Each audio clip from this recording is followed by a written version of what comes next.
Can I get everyone's attention, please?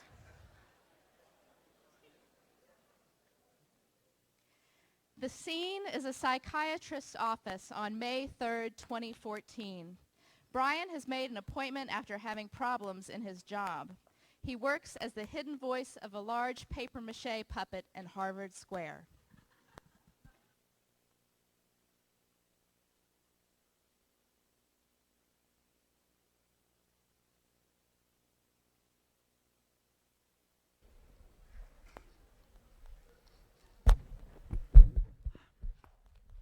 So, what seems to be the matter?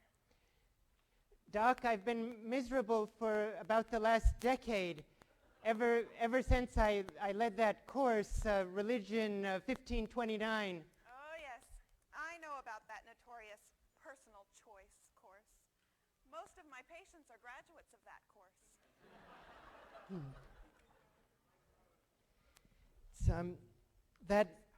That thing really ruined my life. How so? Could you be more specific? Well, for example, the other day I was watching a homeless woman go through the trash and finding the bun of someone else's hot dog to eat. And you know, watching that scene, it didn't make any difference to me at all. It didn't even bother me. I don't see the problem. What's wrong with that? Well, in this course, I remember we talked with this person, Debbie Little, who works with homeless people. And Oh, Brian, you mustn't let that course torment you so. well, what can I do, Doc? A little therapy, and you can have a rich life. Live fully and be well adjusted. That sounds great. I'll sign me up. Great. Well, we'll try something called temporal regression therapy, TRT. What is that? The point is to take you back in time before the course began, to when you were a well-adjusted Harvard student who didn't worry about the world. Yeah. Let's try that. Here we are. You'll need to be upright for this. What is that thing you're holding in front of me? This is my hypnosis tool. Here we are.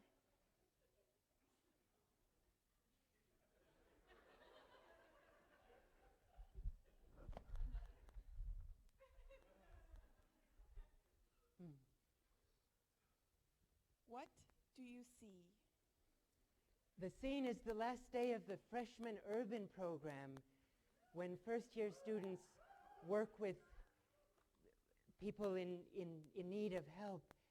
And we're having a picnic at the Radcliffe Quadrangle. We've invited our beneficiaries and one of the deans too. And we're all there trying to make conversation with a homeless woman. She's about 30, and we really find we don't have anything to say to each other. And I'm thinking to myself, well, I'm sorry that you're impoverished, and she's probably thinking, I'm sorry that you're so privileged. Let me offer an interpretation. The great psychologist Erik Erikson wrote of pseudo speciation. That's a process whereby one group of people comes to see another as belonging to a different species. Nationalism and war bring this about, but large differences in class and resources are sufficient. So you mean that we successful people at Harvard can come to view the poor and working people almost as if they were members of a different species than us? Yes, and that makes life a little easier. Aren't you beginning to feel better as we restore you to your pre-1529 self? Well, yes, but really exaggerated to talk of pseudo speciation, this cultural process? Species are defined in part by possibilities for mating. It would be nearly impossible to imagine a marriage between a Harvard student and one of the impoverished Roxbury citizens she serves at a PBH program. I've never heard of even a romance across those species, the successful and the worse than ordinary. Well, Doc, in this course I was telling you about religion of something, I think one thing we learned was to treat the voices of poor and working class people as mattering as much as our own confident elite voices. So when we read Greg Halpern's book, Harvard Works Because We Do, about the lives, the narratives of people who clean up at Harvard and cook the food, or when we interviewed some of the people who appeared in that book, or when we talked to people like Jennifer Leaning and Paul Farmer who devote their lives to listening to being among people in a very different world, people who refuse to refuse to treat the poor as if catastrophe were their natural vocation, as Simone Weil once put it. And that required us to think about systems of organization and power and sometimes domination, which we discussed with people like Naomi Klein and Noam Chomsky and Jeffrey Sachs. I can see that we need to do a little more hypnosis to take you back to your time before Religion 1529.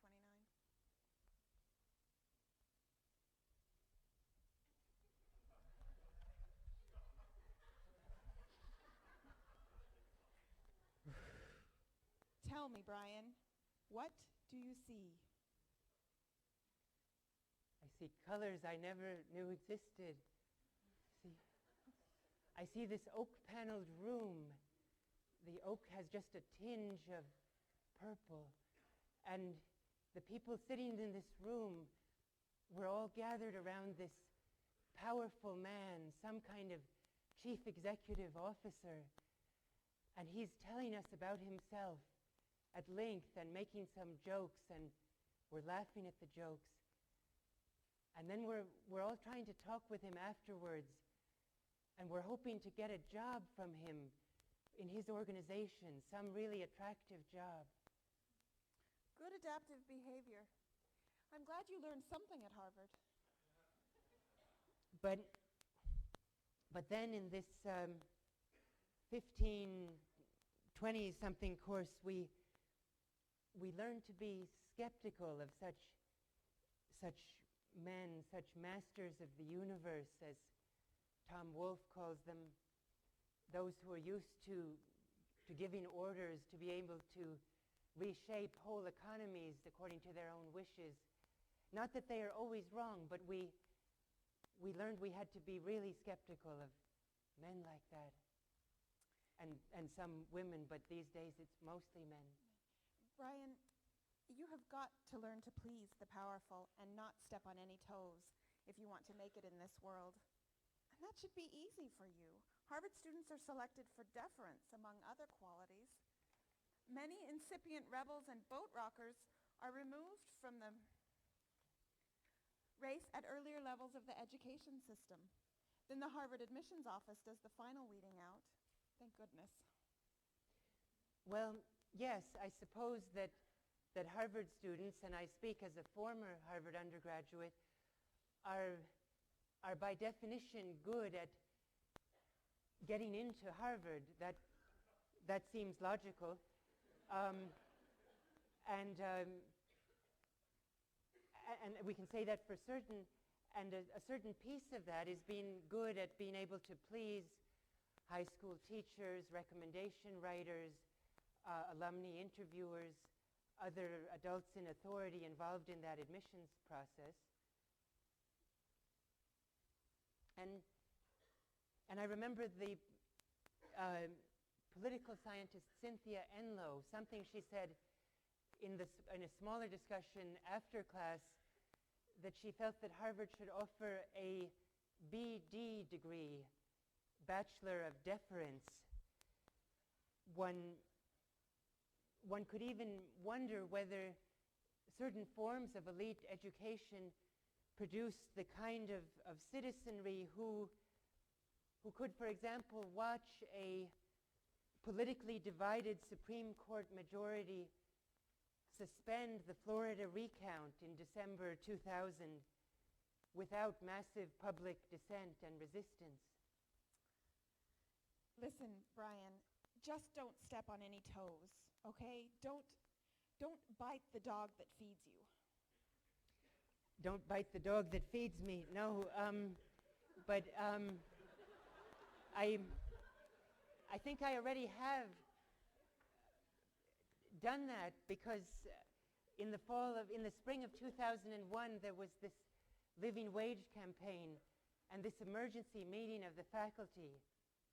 What happened there? Well, we were discussing the living wage proposal, and I was sitting next to Elaine Scarry, and I told her what I thought was wrong in the discussion, and she said, "Oh, by all means, you should get yourself on the discussion list and make your point of view heard." And we were talking back and forth whether the idea of the living wage was good or not. Was it economically efficient? Some economists felt maybe it wasn't. But I felt, well, we're never going to convince all of these 300 Harvard faculty in the room one way or the other. But the real question then is, who gets to decide when honest people disagree? Should the decision be only that of the president and corporation and the rest of the Harvard Corporation? Or should it be one where faculty, students, Harvard workers would also have real power, such as a committee that Harvard's president wouldn't get to pick all of the members of? And I said that in the meeting, and it was the most difficult question then President Rudenstein received that afternoon. How did you feel afterward? Centered, happy, full of life, almost proud, a bit like Robert Reich may have felt on that day he described to us when he and his sister confronted their mean-spirited neighbor regarding their dog that the neighbor wanted to kill. And Bob Reich told us how he felt so energized to find himself standing up to something he felt was wrong. But it touched some inner core of myself that had been suppressed in years of trying to make myself maximally pleasing to my teachers and high school recommendation writers. But were there consequences? Many professors congratulated me outside the building afterwards, and several emailed that they admired my courage. And that night I phoned my mother to boast of what I had done. And she said, wasn't that a rather risky thing to do, Brian? I said, "No, Mom, not at all. Many of my friends and former teachers from my own undergraduate years were also speaking up at that meeting. People like Elaine Scarry and Michael Hertzfeld and Everett Mendelsohn and Michael Sandel. I was in good company, Mom." And then my savvy mother asked, "Brian, how many of those people had tenure?" Well, Mom, all of them, actually. I was the only one without tenure. Brian, that kind of behavior is not adaptive to your long-term well-being. The point is to ingratiate yourself with the powerful. Well, I guess I haven't been learning the lessons that Harvard has offered to teach. in this 1529, I asked Rudenstein's successor, I can't remember his name, about when he uses power to override others and when he leads by example. And I thought that was actually an easy question for one who's been at the top of 3 of the most powerful institutions in the world. Yes, but powerful people are used to flattering questions. Powerful men are surrounded by people who praise them. Yeah. Noam Chomsky wrote to me afterwards that he was impressed by my independent ways in a situation where it would have been profitable to bow deeply. And I was reminded of an Indonesian peasant adage that anthropologists have written of. When the great lord passes by, the wise peasant bows deeply and silently farts.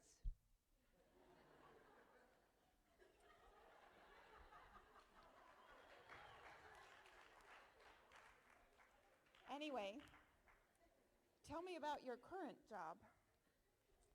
You might know that papier-mâché puppet in Harvard Square outside near Bertucci's and the Bryan Sporting Goods. A big puppet, and there's a voice to it. And the person who operates the puppet needed a new person to do the voice. And if you go by there, that's me doing the voice. And is it satisfying work for you? Well, you know, Doc, the work is fine, and I think it uses my talents and training to the fullest. But the pay isn't great. I guess I had high expectations. As a Harvard student, I had gotten used to living in some way the wealthiest 1% of the world's population live, with wireless internet, oak-paneled rooms, roommates who invited me home to secluded suburbs like Scarsdale and Sausalito. And it felt like a lot of my social life then was spent aping the old manners of the British upper class of a century ago, in tuxedo-clad evenings and master's teas and sherries. Well, there's nothing wrong with that. Who wouldn't want to live in a class-segregated world? Living among the poor is no picnic, or so I'm told. Well, you know, given those fees I pay you, Doc, I see you wouldn't know, but I remember that even Debbie Little and the Rivers described how living a little bit better off than the very poor people they were serving made sense to them, and I've always lived comfortably. But those two and many of the other guests also in that course have often risked their lives either to serve the impoverished or to document the conditions of the impoverished. Jennifer Leaning in Rwanda, Paul Farmer in Haiti, Naomi Klein in Iraq, Jonathan Kozol in the South Bronx. And then I think, and I just stand in Harvard Square with a puppet. Tell me more. Well, Doc, what really gets to me is all the guilt. I mean, why should I have this great job as the puppet's voice when other people aren't so lucky? Well, if you feel like giving something back, expressing your gratitude, maybe you should contribute a portion of your income to the university. You know, Doc, I got a letter suggesting I do just that this morning, and one last week also, and I think there was one before the previous week. I never thought of that. But then I remember this book from that course. What was the book? Harvard Works Because You Do. No, Harvard Works Because We Do. And I think to myself, it's really to those folks that I owe the most gratitude. Those people who cleaned our bathroom of our suite for us, and I won't tell you more details about that, or who cooked the food that I ate, and it's really to them that I feel that I owe something, and not so much to those at the top of the center who shovel in the money and then use it for the purposes that they decide.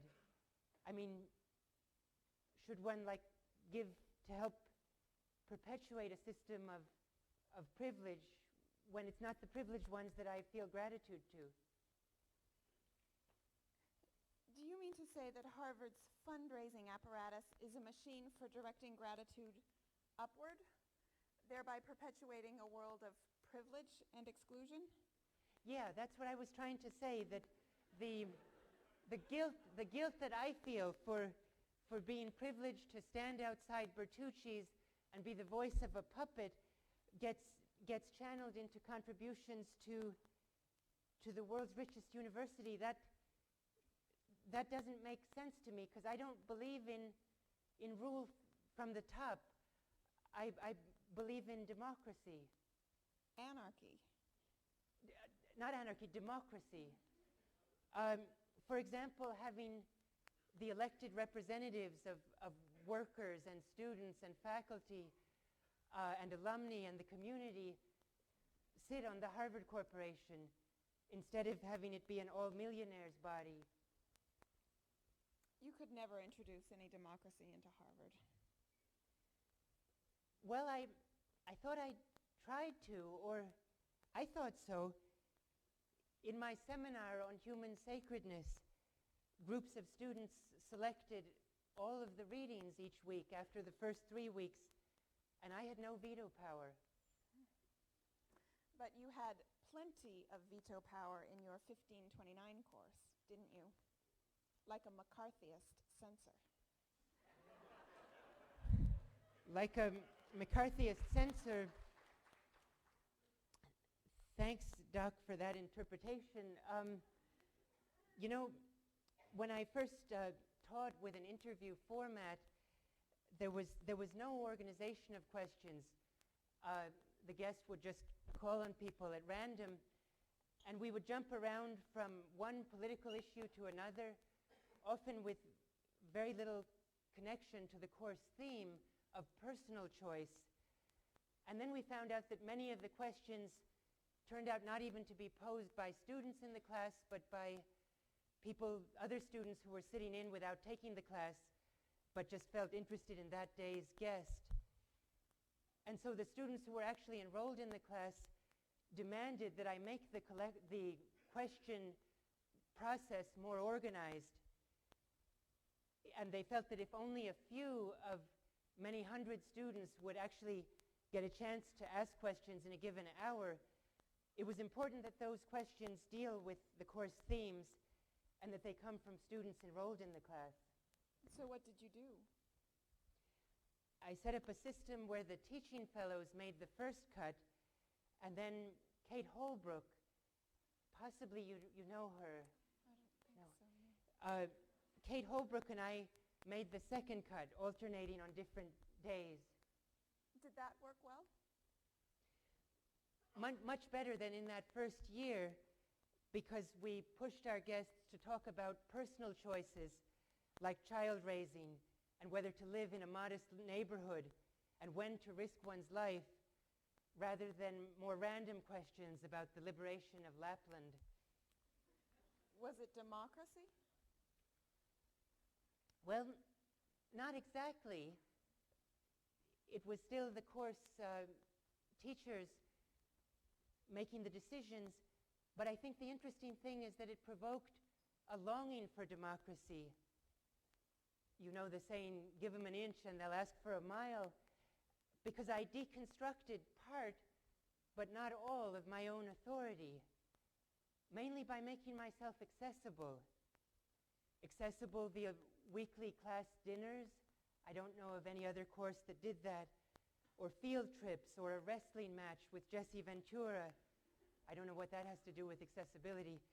Or 62 PCGT memos to the students that most of them set up their spam filters to delete.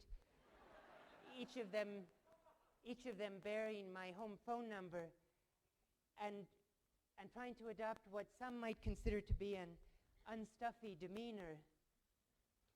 I tried to create a situation where student voices and those of the 24 guests got more play than my own voice. And that taste of democracy made students want real influence over their education, the curricular, the courses available. So you were glad that students were pressing you to make more room for democracy?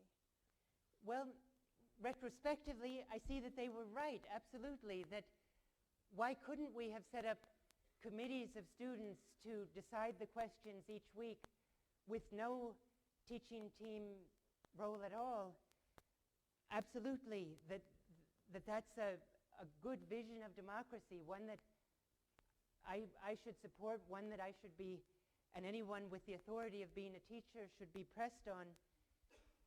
And then I thought, with this course, already way ahead of other courses in student influence and access to the faculty and the guests, why not fight for some of the same power next year in Ec 10 or other courses where students have no control at all, so that the thought of having any influence hasn't even come up? Brian, you have only paid for a short therapy session, and our time is almost up. You know, I don't earn that much as the voice of a papier-mâché puppet. I understand. I'll prescribe some Prozac for you. Actually, my pen here is suggesting I prescribe Acupril, but I think Prozac might be better in this situation. Hopefully that will make you feel better about the world. Well, you know, Doc, there's just one more thing I wanted to say. What's that? You know, Doc, I keep dreaming about it every night this past week. What is it? Doc, what I wanted to say is this. Can I say it? Please. As this is my last time lecturing here, I want to say, students of Religion 1529, for your dedication to building a more humane world and for turning your sense of responsibility into real accountability to humanity, we thank you.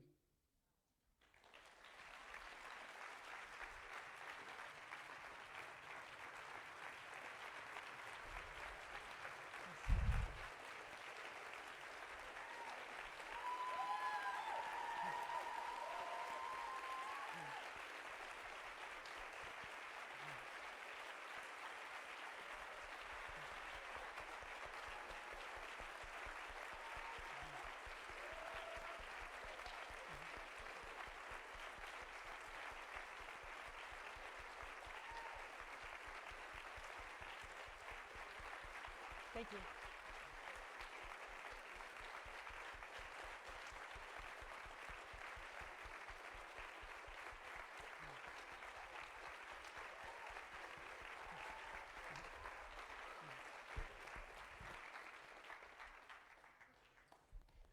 Thank you so much.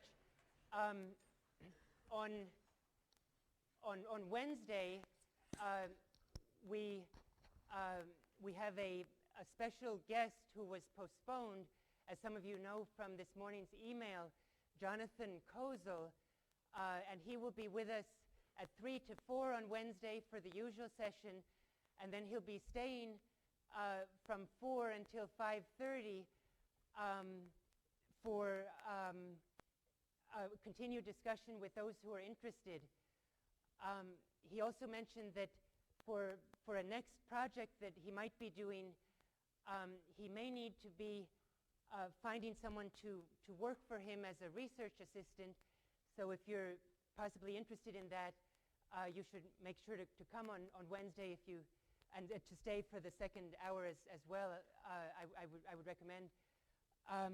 On Wednesday, I also will take a moment to thank our very large teaching team, but we're going to turn to something else now, so we will do that before I introduce Jonathan Kozel, Wednesday here at 3 o'clock. We turn now to the course, the Committee on Undergraduate Education Q survey, and this survey is done in most Harvard courses, so I will ask some of the teaching fellows to help me in distributing those, and then I will read the official directions for that while they are doing that.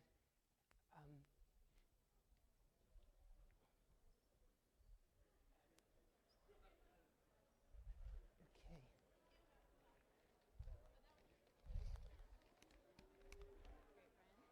Thank you.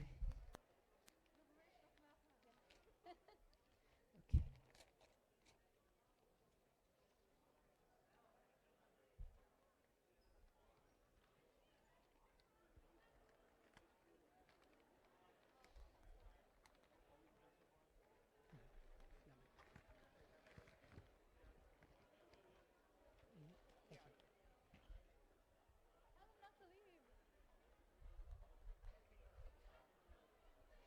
If if I can have your attention, let's see, is this, yeah. Is that working? Yeah, good.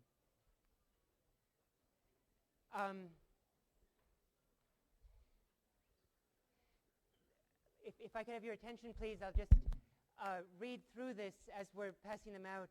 These are the directions that come with it. Important, write the names and, oh, that's a direction to me, the names and numbers on the board. Please read the following to the class. This course is being evaluated because the course head has requested that the course be included in the Q guide. As you complete the questionnaire, please be aware that your responses serve a dual audience. Your responses to all questions provide the basis for write-ups in the Q guide. Your responses also provide feedback to instructors. Course heads receive course-wide statistics and photocopies of both sides of the form after the submission of final grades. Your responses are taken very seriously by faculty and section leaders as they consider possible modifications to their courses. Please fill out the forms correctly. We cannot correct mistakes. If possible, use pencil. Otherwise, use black or blue ink. Do not use red pen. The scanner cannot read red. Please fill in the appropriate circle for your instructor, section leader, or course assistant, even if there is only one in the course. And then we will have 3 students collect those and deliver them to the Q office immediately.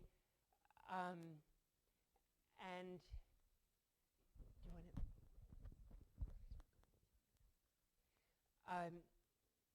Senny Tenerelli has recruited Chris Rucker, Will Taylor, and Alex Harwin. Would the 3 of you please stand?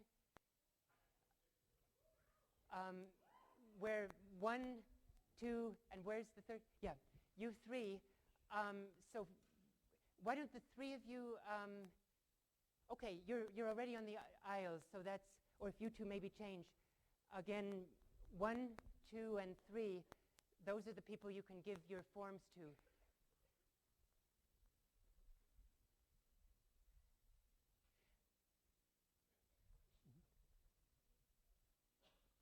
Oh,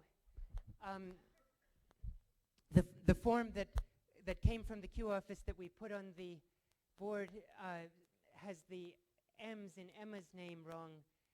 Number 14, of course, as you know, who are in her sections, her name is Emma.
Let me just ask those of you who are finished, you can hand in the form, but please don't talk in this room because some people are still writing.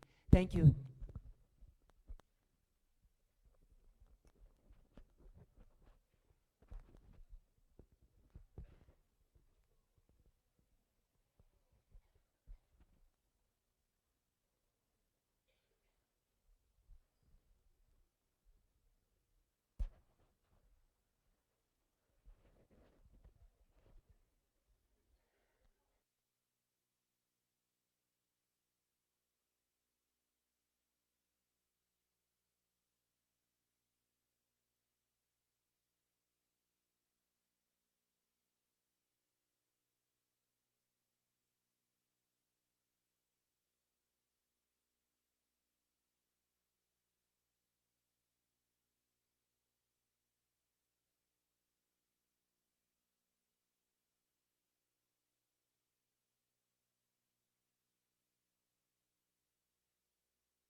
Sorry, just one more reminder.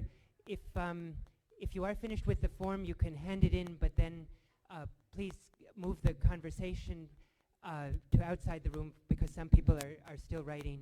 Thank you.